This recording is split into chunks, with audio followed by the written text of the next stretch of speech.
maybe a little bit better now. Yeah, with the lights, yeah. What's going on, my people? Let's start off as usual with the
oh yeah. So good evening. My name is Vincenzo Persone, and I do this every day. And like and subscribe. I just talk about anything. And tonight I want to talk about dogs in general. I don't know if you can see my beloved Dali sleeping, taking it easy. Martha. Martha's right there. My other dog is right there. We covered, bro. We are covered. Trust me. Alright, so let me get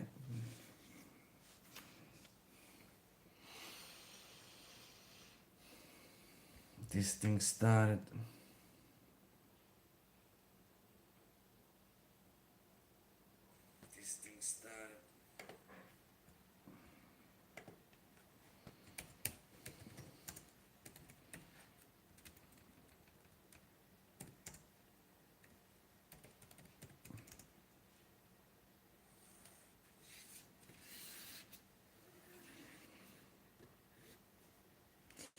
What's today? No. What happened?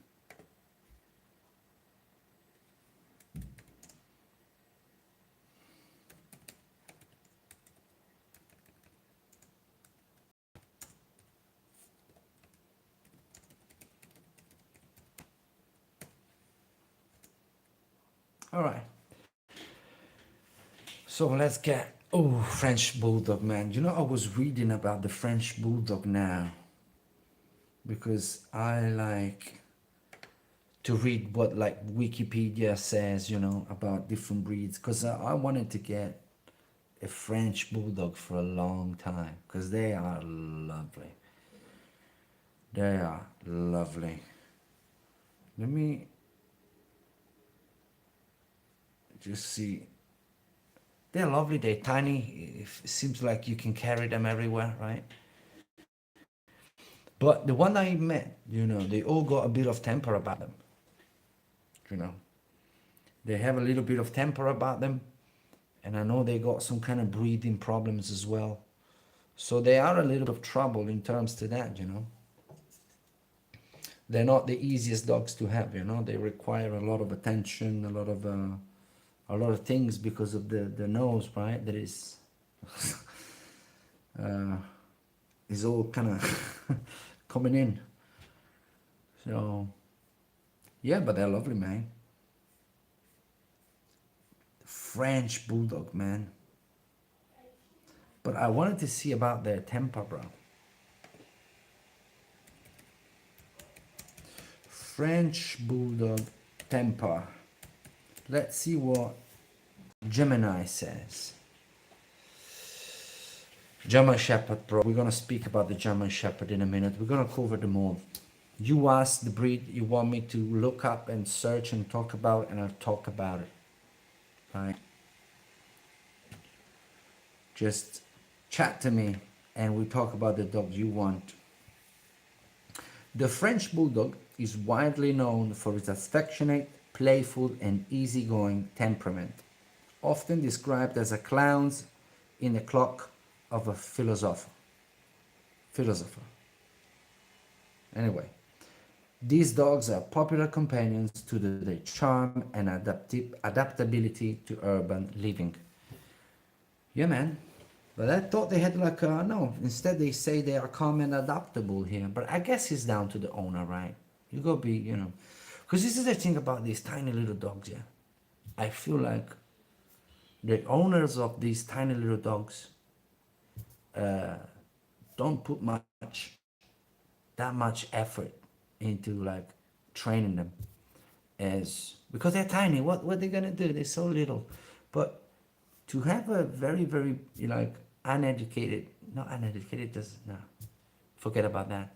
But have a not well trained dog, even if it's tiny, it is a problem. And I think the smaller it is, the worse it is, because when he's tiny, he can get anywhere in the house.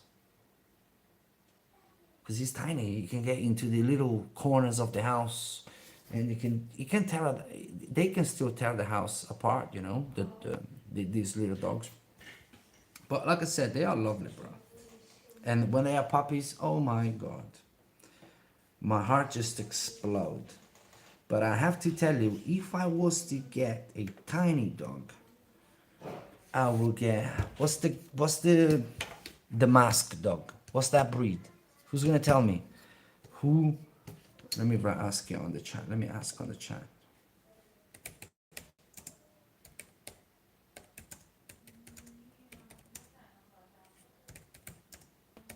You know the movie the Mask?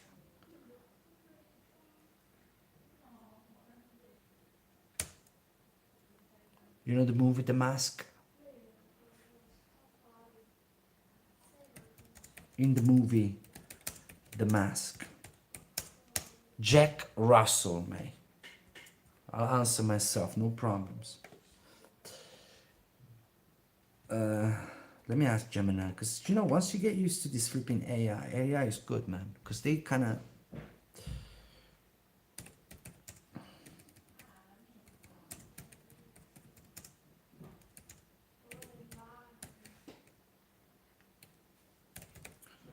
Jack Russells, mate, those are awesome little tiny dogs. The Jack Russell Terrier is a small, high-energy working breed known for its big dog personality and fearless nature. Let me tell you, these little dogs, bro, there are quite a few around here. And they are the worst, man. They are terrible. They have so much energy. This environment is the best and it's not the best for them at the same time because there is so much space. Right, and they're little hunting dogs, you know. If you let them free, bro, these dogs might run like they may never come back. If you don't spend time with them, if you don't train them, these little dogs would chase anything, you know, and they have temper about them. There is a little male one here that walks around here with his owner, a lovely lady, and I think it's the 7 or 8 months. It's not even a year old yet. This little dog, and he's beautiful. He's every time I see him, is like the first time. A little tiny white and light brown Jack Russell. They are already tiny when they are adults, but imagine when they are puppies. They literally, you can hold them like this. It's so beautiful. But he has such a bad temper, this little dog. He barks to anything that moves. You know, the lady, she doesn't know what to do. You know, he's one of them, you know, like, I don't know if it's the case to go to a trainer. Who am I? I mind my business. I'm just saying. These Jack Russells, man, they come with an attitude. You gotta be prepared for them. But it's not a problem if you spend time with them. I don't see the problem. Listen to this about the Jack Russell, yeah? His origin are in England in the 1800s. The breed was developed by Reverend John Jack Russell in Devonshire, England. He was specifically bred to accompany hounds and to go to ground to bolt foxes from their dens without killing them. to bolt foxes from their dens without killing them. You see what I'm saying, guys? In the 1800s. So when you get a dog like this, yeah, people say, you know, go to the kennel. I understand everything. I do understand, and it's lovely to go and maybe get an old dog, a mixed dog, and whatever. But when you get a dog, a breed, you know, a pure breed dog, you are getting history. Do you know what I'm saying? You are getting history. So you get a Jack Russell, man. You're getting an animal that's been bred for hundreds of years to maintain the standard and those attributes. It's beautiful. That's what I like about pure breeds.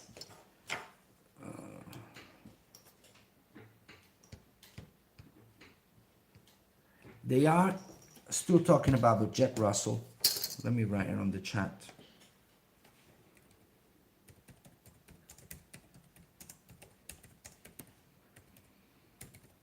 So whoever pops in, they know. They are incredibly active and require significant daily physical and mental exercise, at least 1 or 2 hours, to prevent destructive behaviors. You better believe that. You do better believe that. Bred to face foxes underground, they are exceptionally brave and often exhibit small dog syndrome, standing their ground against much larger animals. These things are fearless. My Dolly, if I tell you he's twice the size, is an understatement. I think you get 4, maybe 5 Jack Russells, you make one of my Dolly. You put 4 Jack Russells together, they get to the size of my dog. This little tiny one, we go up the road here, you should see him. These little things are fearless. Hunting dogs are fearless by trade. While highly smart and quick to learn tricks, they can be stubborn and might choose to ignore commands if they find something more interesting to pursue. Their hunting instinct remains intense. They often chase smaller animals, cats, squirrels, rodents, and are notorious diggers.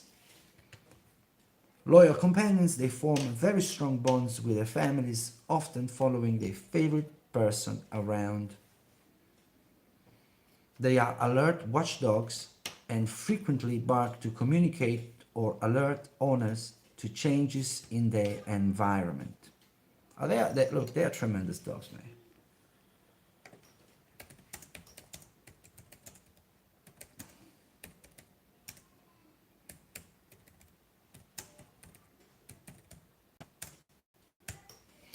Let's look up the Bracco Italiano. I mean, this already, like the first sentence makes me proud. The Bracco Italiano, or Italian Pointer, is an ancient, noble gun dog known for its soulful expression, distinctive trot, and deeply affectionate nature. What else do you need? What else do you need? Is an ancient. Let me say that I'm talking about the Bracco Italiano.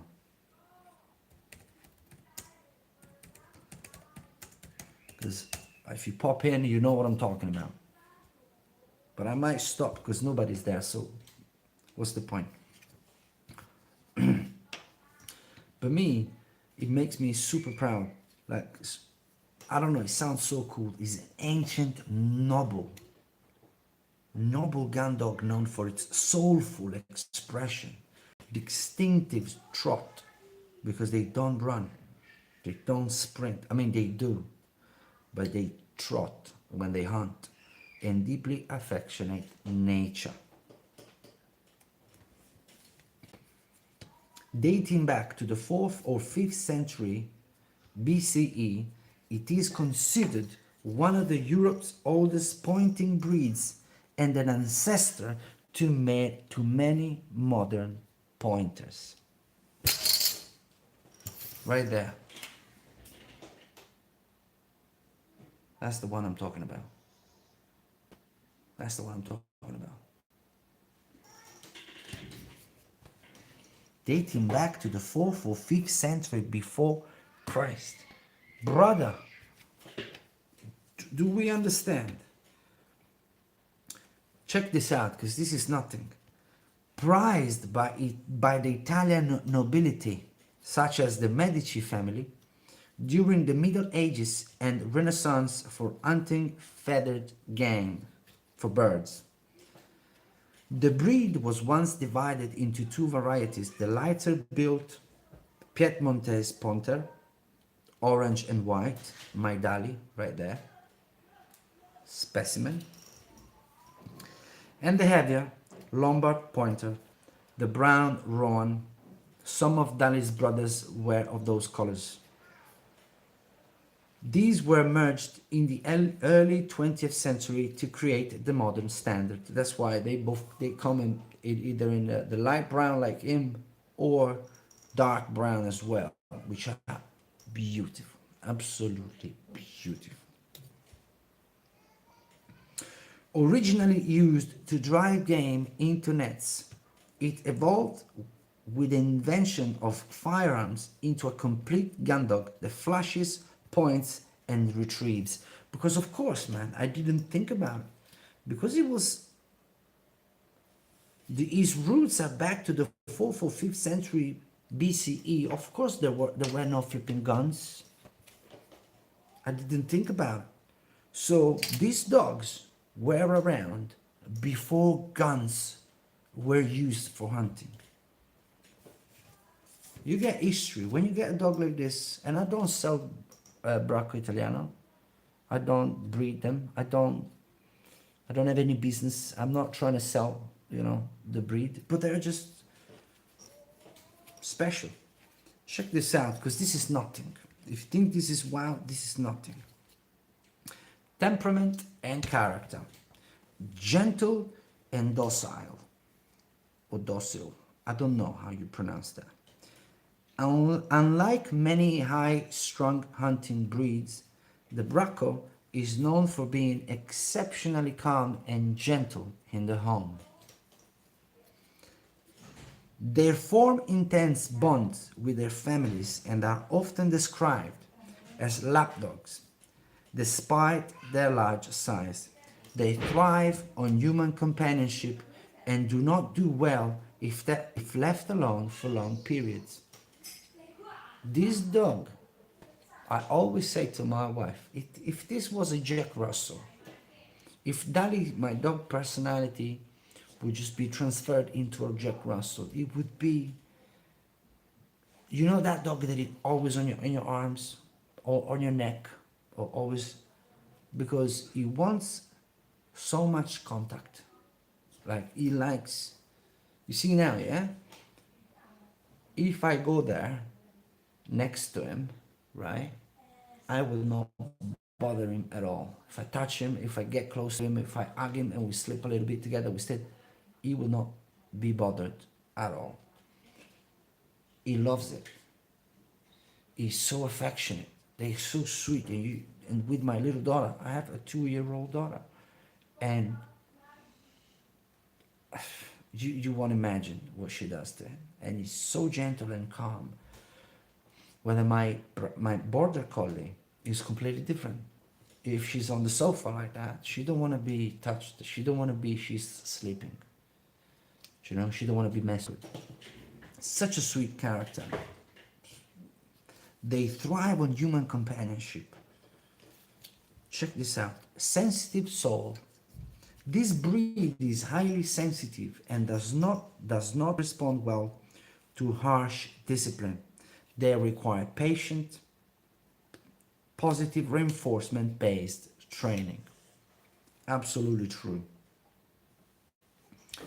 While calm indoors, they are tireless in the field and require daily physical exercise, and mental stimulation to prevent boredom. Ciao, mi bombo. What's going on, man? Great with families.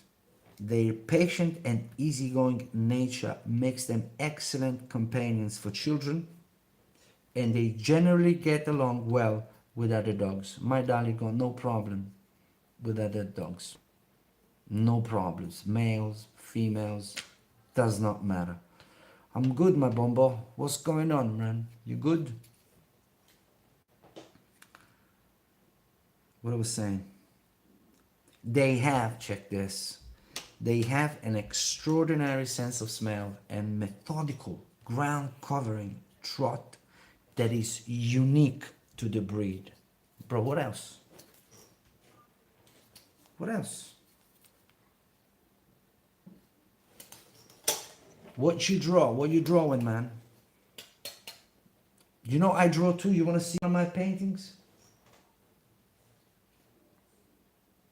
Man, that's lovely. That's amazing. But I'll continue talking about dogs because that's my passion as well.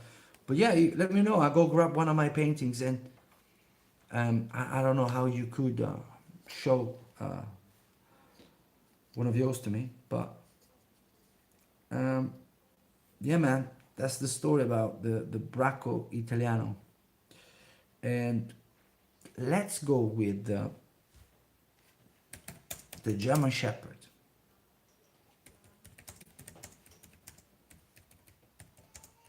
A breed that I'm very connected with because my dad is so passionate about the breed, and I was brought up with the thing that the only dog was a German Shepherd. My dad till this day doesn't see any other breeds. So check this out. The German Shepherd dog is a powerful, highly intelligent breed, widely regarded as one of the world's most versatile, all-purpose workers. That's just that. It's enough. But let's go. Origin, and history. Germany, 1899. So it's quite recent. The breed was formally established by Captain Max von Steppens, or something like that, who sought to create a unified herding dog with superior intelligence and utility. You see what I'm trying to say to you? Von Steppens, the guy anyway, purchased a dog named Hector Lynchert. I don't care about this.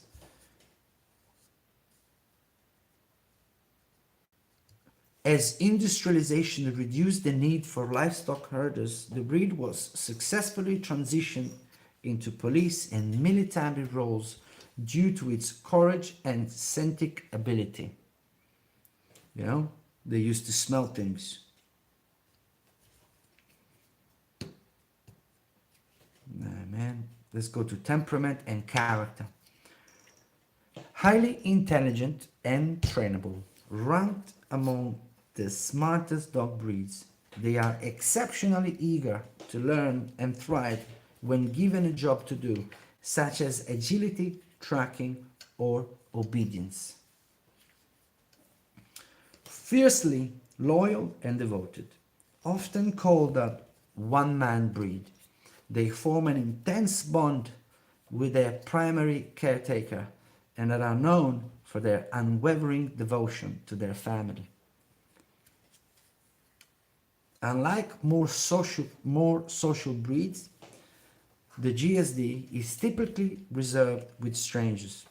They aren't prone to making immediate friendship, but are observant and alert. They have a natural guarding temperament and will not hesitate to defend their family or territory if perceived a threat. These are athletic dogs that need significant daily physical exercise, at least 2 hours, and mental stimulation to prevent destructive behavior or anxiety. Originally bred to alert shepherd, they are frequent barkers and will talk to communicate their needs or warn of intruders.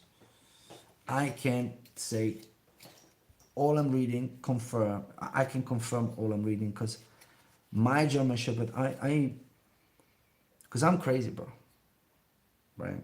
I I show sign of craziness sometime, but a good one, you know. So I was 19 years old, or 18, something like that, and I really badly wanted a dog. So one day I just said to my dad, "Yo, let's get the car. We get the dog." I don't know how I did. I convinced my dad. The idea was to tell my mom that she was going to be a tiny dog. And by the time she'll get big, my mom would be already affectionate, like we would have already affection towards the dog, so it wouldn't be a problem. That's how an 18 years old kid think. And I got my first dog, and that was Nana. Her name was Nana. And she was beautiful. And she was a giant. She was a bit big for the breed. And with mid fur, she wasn't a short, she was beautiful. She was absolutely beautiful. But I was an 18 years old kid. I didn't know what I was doing. So I didn't train her. I guess I didn't spend enough time with her. I guess I just didn't know what to do. And the dog just got too big too quick, right? And she grew up. She was absolutely adorable, with the family, but she would bark a lot, and that is a tendency that they just have, because they are barkers. They will bark like my border collie. Border collies bark. The Bracco, rarely. When he barks, you gotta pay attention. When he barks, there is a reason. Martha, my border collie, she barks for no reason. And yeah, man, she had a temper. I had to be careful with the other dogs, you know, especially on leash. Because the funny thing, the dog, if they're not trained, if they're not looked after, because I take my responsibility. That was, now that I'm 40 and unfortunately, it's more than 20 years ago. Can you believe that? That was a little bit unresponsible for me. I could have been more responsible. But I loved her, and I would do it again just to spend time with her. I don't care, you know? Because my Nana was special. And but yeah, I could let her free.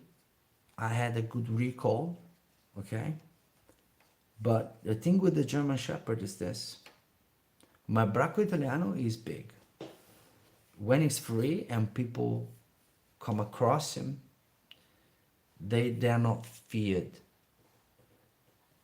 They're not as scared as they were scared when they came across my German Shepherd. German Shepherd can be scary looking. They are scary looking to many people. My Bracco is just not a scary looking dog. It's big, it's powerful, but you see him, it's not scary. It doesn't look like a wolf, you know. So that is a big problem when you have a dog like that, if it's not trained, because scared people are dangerous. You know, they would run away, and my Nana would chase them. It never happened, actually. The problem I had with my German Shepherd was when I had her on leash. She would pull so much, and she was so powerful. And she would bark to anything, really. So that was a bit of a problem with her. But I had the greatest time. Don't get me wrong. I will do it again. So yeah, and she would bark a lot because they are very vocal kind of dogs. But let me check. Do the same with the Saint Bernard.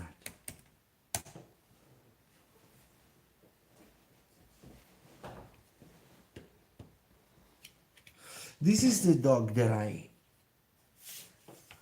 plan on getting on a very far future.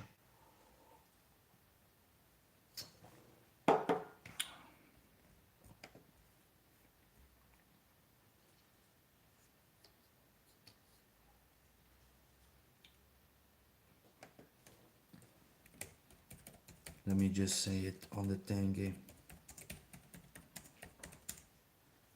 How is it called?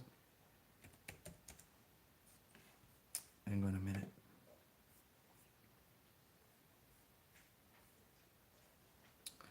Saint Bernard. Saint Bernard. I hate making spelling mistake. I hate it. I shouldn't hate it that much. It can happen, right? So let's have a look at this, because this is my, like I said, I would like to experience the Saint Bernard, because I have the feeling, although it's a massive dog, it's a huge dog, he's a 70 pounds dog. Do you know what I mean? He's 100 kilos dog. He's a big dog, but I want to read it through. I'm really confident in so many ways, it's easier to have a Saint Bernard in the house with a garden, obviously, than my Border Collie and my Bracco, which are among the most active dogs on the planet. I got the two most active dogs on the planet. Period. Border Collie is one of the most active, needing dog on the planet. So let's see the Saint Bernard, because like I said, I don't think he's anywhere near the need. Maybe in terms of veterinary and those kind of attentions, because they're very delicate, the Saint Bernard. Anyway, let's get to it. The Saint Bernard is the quintessential gentle giant, a massive working breed from the Swiss Alps, famous for its history and a heroic mountain rescuer. Origin and history. The breed is named after the Great Saint Bernard Hospice, founded around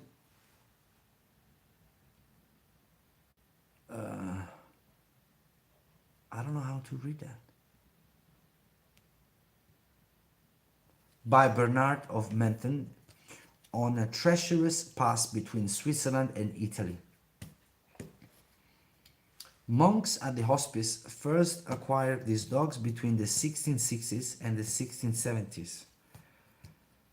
Initially for protection and as a watchdogs before discovering their innate rescue abilities. For over 200 years, they were used to locate travelers lost in snow and avalanches, credited with saving over 2,000 lives. The most famous Saint Bernard, Barry, reportedly saved 40 people between the 1800 and 1812. The iconic image of a Saint Bernard carrying a brandy keg around its neck is a myth, likely popularized by an 1820 painting by Edwin Landster. So it's a myth. It's not true. All right. I like the idea, bro, of the dog carrying a little bit of whiskey. Originally closer in size to a German Shepherd, the breed became significantly larger in the 19th century after being crossed with English Mastiffs and Newfoundlands. Renowned for being exceptionally calm and sweet-natured, they are famously patient with children, earning the nickname Nanny Dog. I said that. They are deeply people-oriented and thrive on human companionship, often following family members from room to room or leaning against their legs.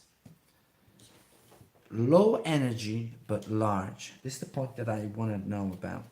While placid and somewhat lazy indoors, they are still require moderate daily exercise, about half an hour of walking, to prevent obesity and maintain joint health. Half an hour of walking for your cousin Vinny is nothing. Intelligent and eager to please. They are generally easy to train using positive reinforcement, though they can have a stubborn streak and are sometimes slow thinkers compared to high drive herding breeds. They are vigilant and will bark to alert owners to strangers, but they are rarely aggressive. Their imposing size is typically enough to of a deterrent for intruders. They are highly sensitive to their owner's emotion, and can suffer from separation anxiety if left alone for long periods. That's the dog, bro. That's the dog right there. Let me tell you, the only problem with that dog, I'm telling you what it is feeding it. Because the thing is this. First of all, I never like to say he's an expensive dog, but unfortunately, it's the nature of the beast. What you gonna do, right? What you gonna do? First of all, is it very expensive breed, okay, to get, because there are not many around. They are difficult to breed. They have problems, breathing problems. So they are very delicate. They can have problems with their eyes.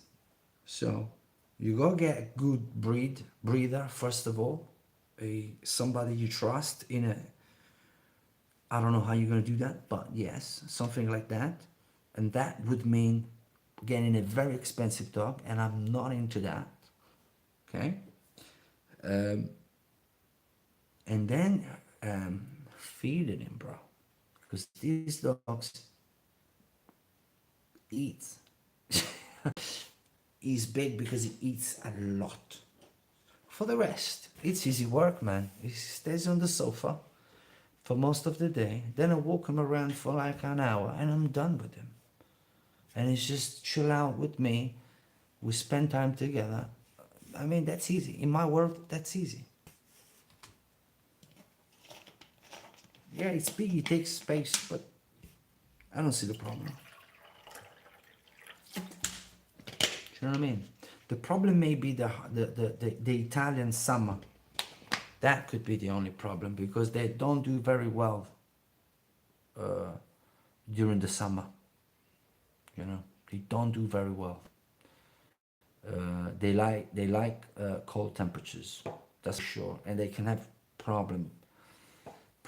So it's crazy. 'Cause like a little tiny Jack Russell, that thing is resistant, man. It's solid. That little thing, it's unbreakable. Whereas a Saint Bernard, a massive dog, is very delicate. His joints, his eyes, because skins goes over his eyes, and you gotta have them done every once in a while. So they are dogs that require continuous attention. The Saint Bernard. It's not. When I said you get there, it's not the way it is. You go continuously check him out. You know, and I don't think the lifespan is that big for a dog of that size. It can't be more than 8 to 10 years. You know, they're big dogs, mate.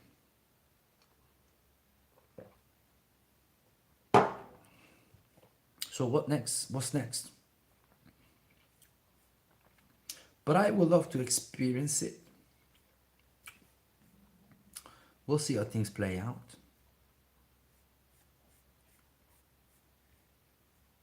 So what's next? What's the next dog we talk about? What's the next dog we talk about?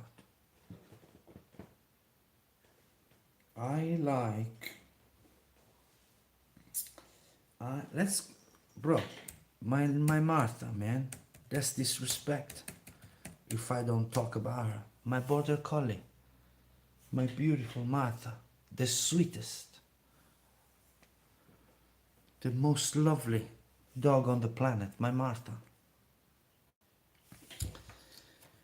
And I don't know how to say what I want to say. My Dali, look at the way he's sleeping. Can you see that dog? Can you see him? That is embarrassing, Dali. Anyway, Dali is an extremely intelligent dog, but it's dog intelligence. I don't know if it makes sense, but that's the way I see it. It's dog intelligent, right?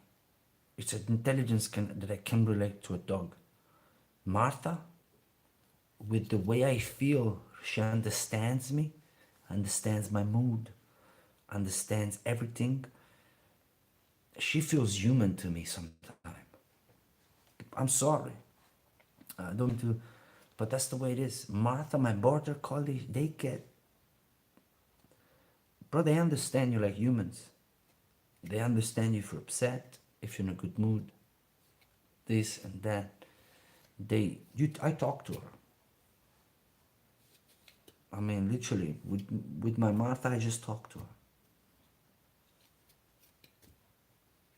You know?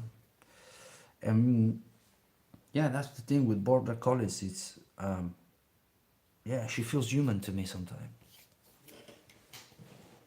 What do you want me to say?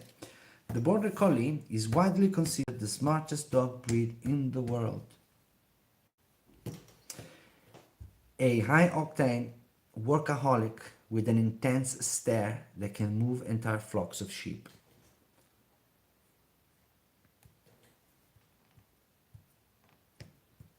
Developed on the right border between Scotland and England specifically for herding sheep in difficult terrain. And nearly all modern border collies can be tracked back to a single legendary dog named Old Hemp, born in 1893, who was famous for his quiet, effective herding style that didn't require barking. Unlike other herding dogs that nip or bark, the border collie was bred to use an intense, predatory gaze, the eye, to intimidate and control livestock. You know what I can say? Sometimes when we're out and they kind of stop and stare at you, she's got that scary stare that I'm like, what are you about to do, man? Relax. You know? The breed remained largely a working secret for decades. The International Sheepdog Society prioritized working ability over looks, leading to breed's diverse appearance. They possess an uncanny ability to learn commands quickly, often in under 5 repetitions, and are world-class problem solvers. This is not a couch potato. They require intense daily exercise and, more importantly, a job to do, or they will find their own, usually destructive work. So, for instance, in my opinion, Martha in this house, she is the ultimate guardian of this house. Nothing happened without Martha barking.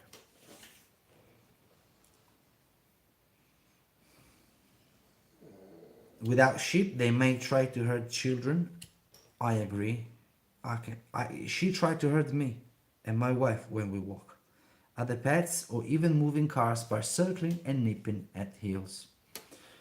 This is a funny thing.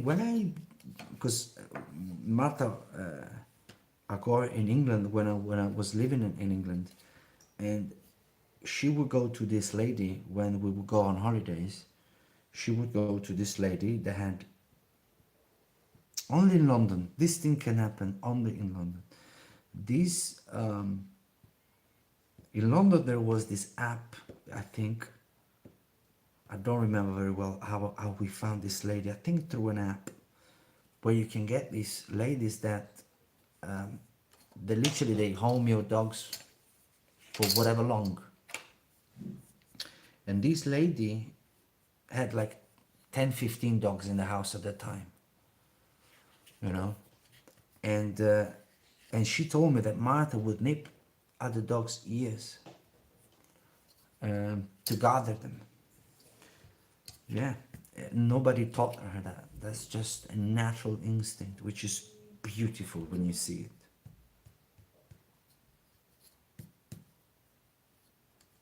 it. Look at this. They are extremely tuned in to their owner's slightless body language or whistle, making them the ultimate partners for agility, obedience, and these sports.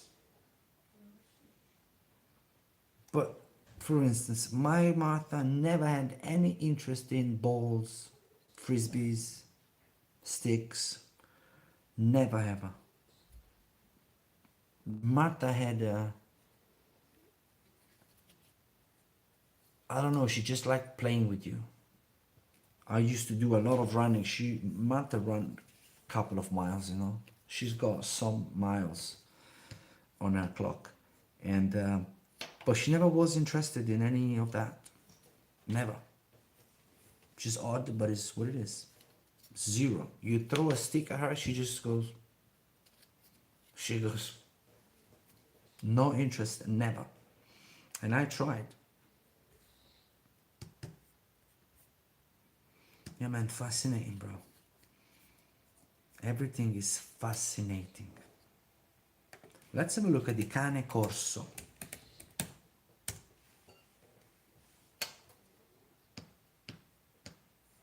Actually, no.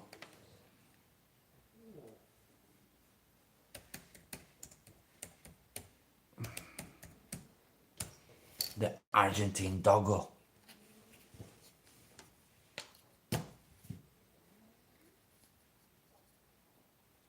The Argentinian doggo is a powerful.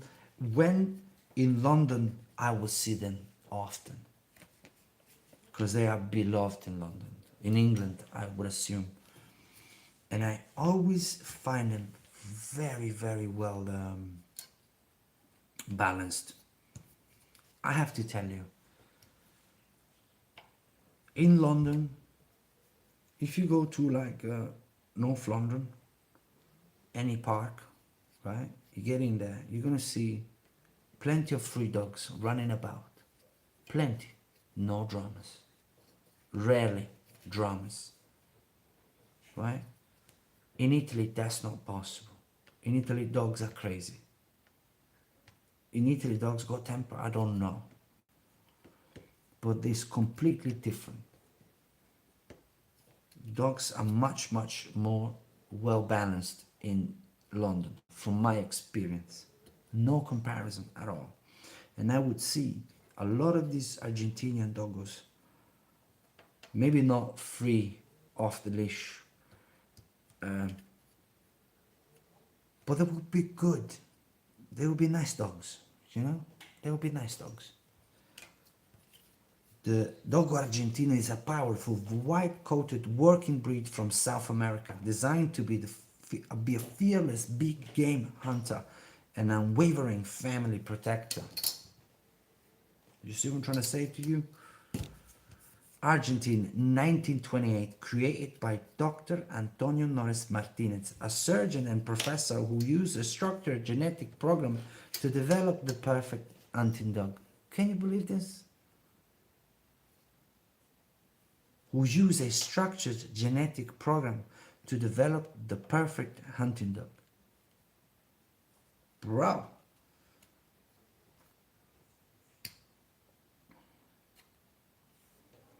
To balance raw power with utility and temperament, Martinez crossed the Cordoba dog, which I don't know what it is, with several breeds, including the Great Dane, Boxer, English Pointer, Irish Wolfhound, and Great Pyrenees.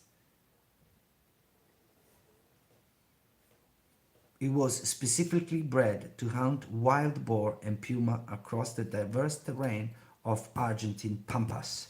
That's the dog that I would need then, because I got wild boars everywhere here. Temperament and character.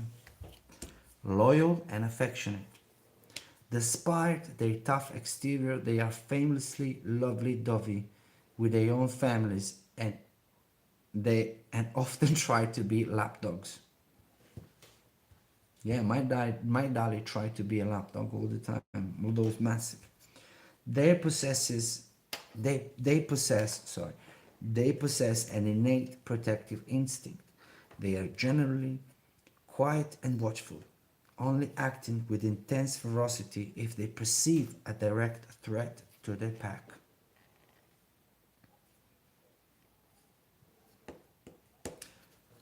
While highly smart, they are independent thinkers who may try to lead the household. They require a confident, consistent owner to provide clear structure. Brother, let me tell you this, yeah. You don't want to have a 120-pound dog around the house and you don't have control over it. You don't want that. Who does that? I can look. I can understand a tiny little dog like this that I can pick it up. Do you know what I'm saying? But you don't want to have anything like that of that size. You can't get a dog Argentine like that and not go to training classes. Don't ask for somebody with experience. That's unresponsible. That can't be done, bro. These dogs are too big. And they are all muscle. They are 120 pounds of muscles with a bite designed to lock and destroy. You gotta do it responsibly. I'm not against people getting these breeds. I'm not. I think there's plenty of people that have the experience to get dogs of this size and character and have a great dog and have a great experience. But you can't have a dog like this that is not trained, man. I, I, I don't know.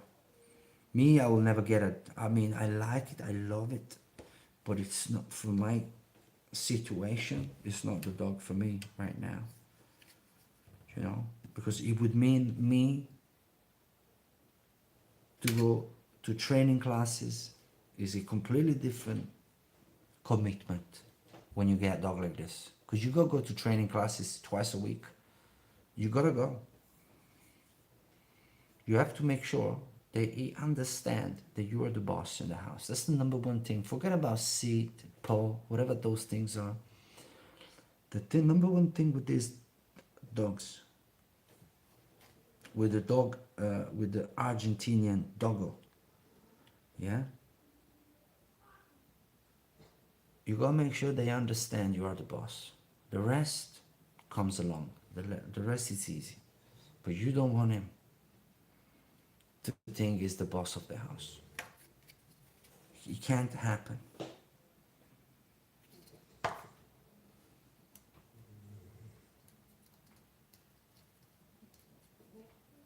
Their hunting background means they have a very high drive to chase.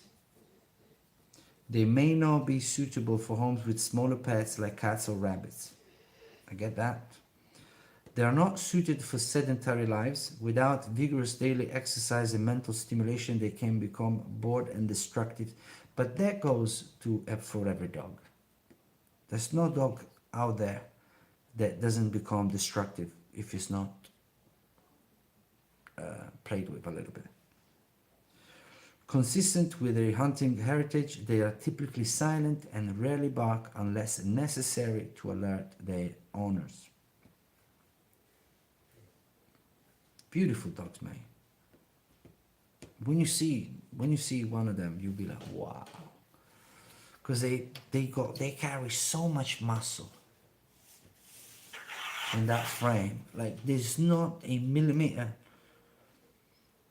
that is not muscle in that frame. It's a 100% muscle dog. is 100 pounds. Dog is 100 pounds of muscles. It's a specimen, is a creature of, like, it's beautiful. You can sort of tell it's been created by a scientist.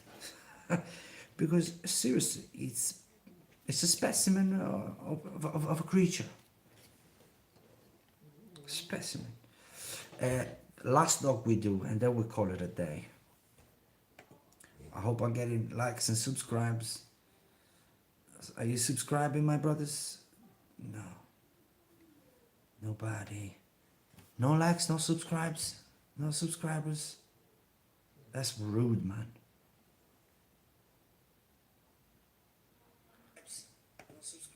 I'm getting no love.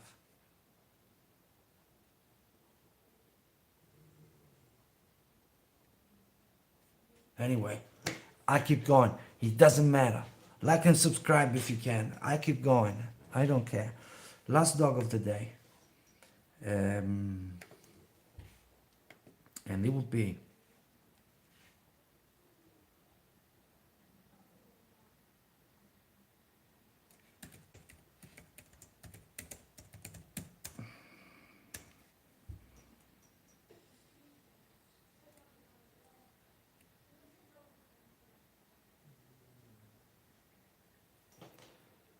this is one of the most beautiful dogs also out there, and this is the Maremma sheepdog.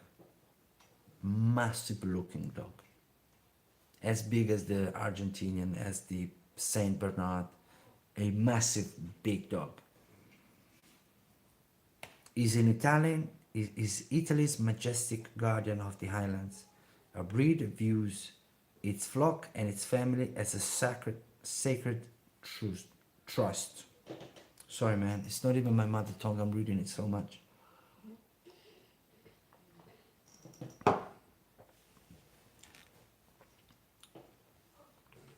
Anyway, do you know what? It doesn't even matter. I can't read anymore. My mouth is... Anyway, let me close up the show. Bro, I need a new subscriber today, guys. I need a new subscriber today. I can't be doing this every day for 1 hour and not getting subscribers for 2 or 3 days. That's just wrong.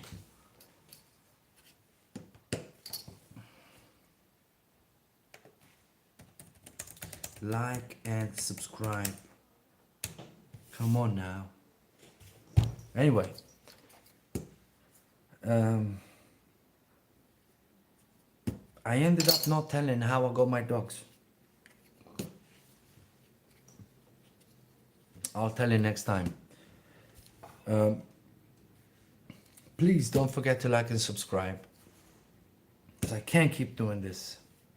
I need to grow my following, man. Come on, bro. And that is it, and that is that.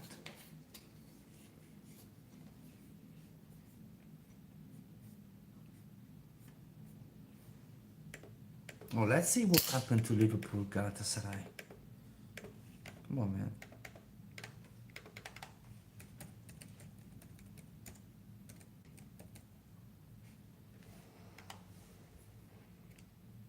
Ooh. Is it finished already? Ooh, Galatasaray won 1-0. Champions League football, man. I'm staying on until I get a subscriber. I need a new subscriber. It's personal now. It's personal now. Not doing this any longer. Anyway, guys, it was good to talk about the dogs, you know. I always wanted a dog. I grew up without dogs. And as soon as I turned 18 and I could drive, I went and picked one. And I never stopped. My wife didn't know about Dali. I just went, picked him up, and came back. That's what gangsters do. Do you know what I mean? That's it. Yeah, man, I drove 5 hours. The thing is this, I wanted the Bracco Italiano. I want this particular breed. And I looked it up and I found a good breeder like 5 hours drive from me. So I contacted him. Obviously, I asked, we got the deal done on the phone, you know what I'm saying? And I was happy with everything. He says to me, look, I got 7 males. I got 7 boys. They are 4 months old. You can come and pick one. I said, beautiful. I wanted a boy. I wanted a male. Nana, my German Shepherd, was a female. Martha's a female. I wanted a male.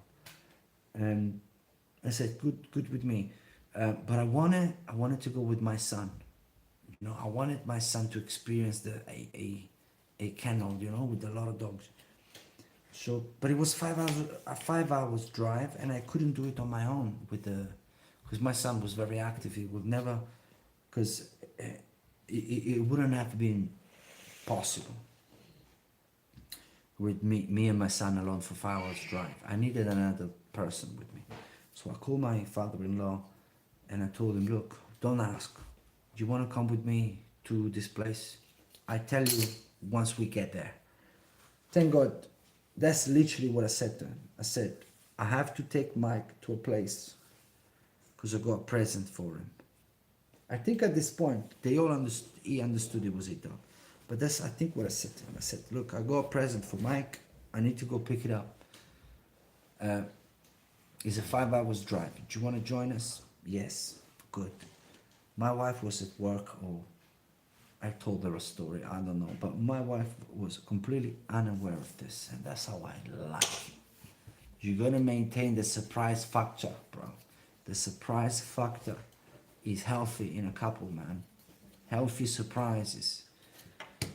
So yeah, that's what we did. We got the car and we drove 5 hours south.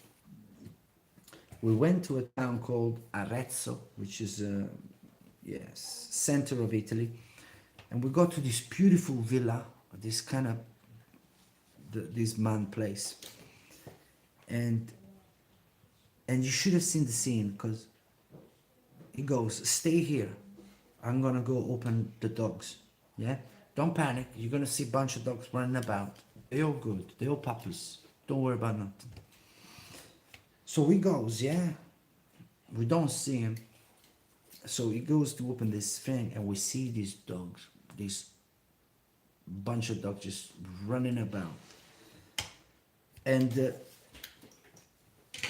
there was the father of Dali, the mother, so you could see both parents.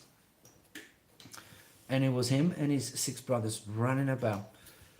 And there was only one dog that I could get a hold of. And it was Dali. Because as soon as he opened the gate, these dogs start chasing each other. It was beautiful to see. But no dogs, none of them was interested in us. There were puppies playing with each other. Apart from one little beautiful one.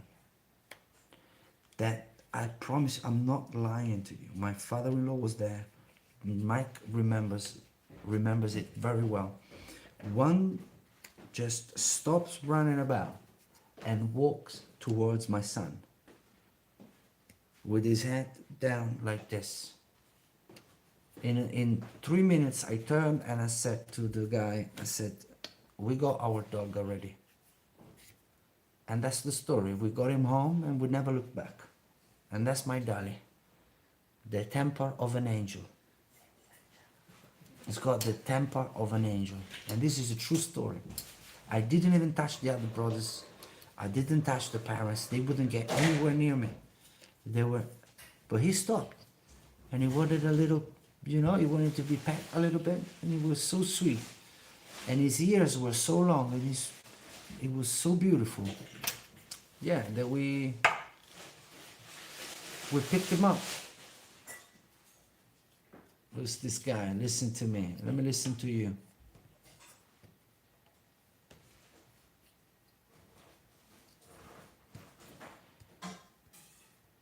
Yes, I am Italian. What's the problem?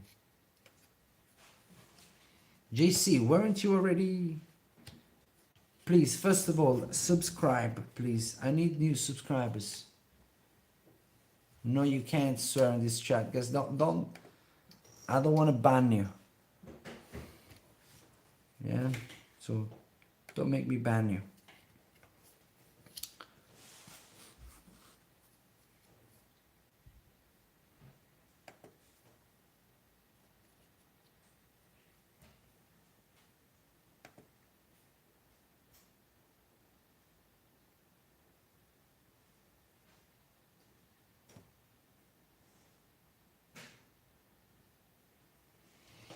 Yeah, man. Subscribe.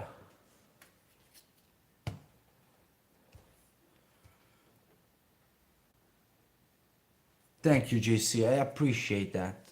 If you could subscribe as well, why not, man? I lived in the UK, not America.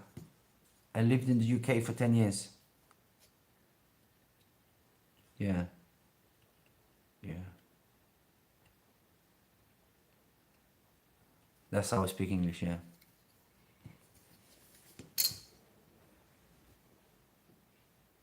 I don't know, the guy rat said listen to me, but I don't know what he wanted to say.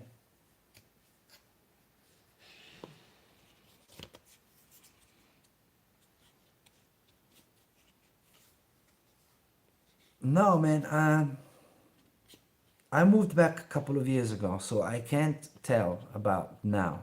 But I heard it got much more expensive. But look, all the big cities are going to be expensive. So London, yeah, it is expensive. London is expensive, but you make money, you know. So, yeah, I guess. Yeah, it is expensive, but it's not that crazy. You can live really well.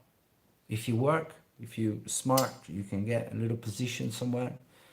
You can for sure create a career. Yeah. And pay your bills, no problems. Yeah, man. I had my best time in London. My best time.